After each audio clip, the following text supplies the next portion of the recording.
हरे कृष्णा। आज हम इंसानों की सबसे बड़ी समस्या क्या है? भेदभाव। कभी जाति में, कभी धर्म में, कभी अमीरी गरीबी में और यहाँ तक कि लड़की लड़कियों में भी फ़र्क देखा जाता है। सोचिए, अगर हम सब एक दूसरे के सुख दुख को अपने जैसा महसूस करने लगे तो क्या ये भेदभाव रह पाएगा? इसी का उत्तर गीता हमें देती है। तो आइए देखते हैं अध्याय 6 के श्लोक 32 में भगवान श्री कृष्ण अर्जुन को क्या समझा रहे हैं। आत्मोपम्येन सर्वत्र समम पश्यति योर्जुन सुखम वा यदि वा दुखम स योगी परमो मता।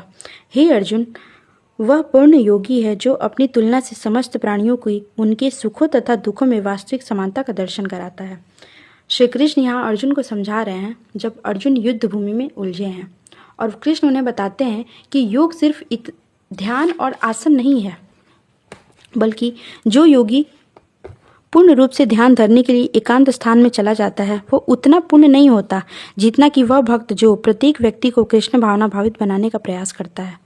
इस वाक्य में ये कहा गया है कि जो व्यक्ति अपने ध्यान के लिए एकांत में जाता है उसकी पुण्य की मात्रा उतनी नहीं होती जितनी उस भक्त की होती है जो सबके जीवन में भगवान की भक्ति फैलाता है।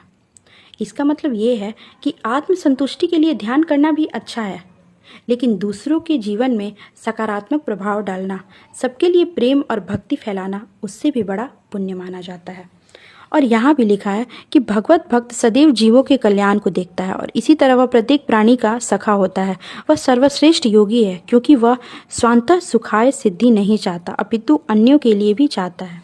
मतलब जो कृष्ण भक्त होते हैं, जो सर्वश्रेष्ठ योगी होते हैं, वो दूसरों के कल्याण के बारे में भी सोचते हैं, दूसरों की भलाई के बारे में भी सोचते हैं, इसीलिए वो सबके मित्र होते हैं।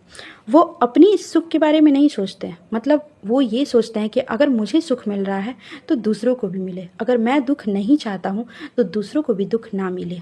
इसीलिए जैसा सुख हम अपने लिए चाहते हैं वैसा ही दूसरों के लिए भी चाहें, जैसा दुख हम अपने लिए नहीं चाहते हैं वैसा ही दुख दूसरों को भी ना दें।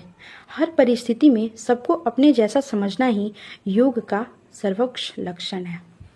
और आज की लाइफ में अगर हम दूसरों को अपने जैसा समझना शुरू कर दें तो नफरत, जलन और भेदभाव सब कुछ खत्म हो जाएगा और यही हमारी बदलाव हमें शांति और भगवान के करीब ले जाएगी।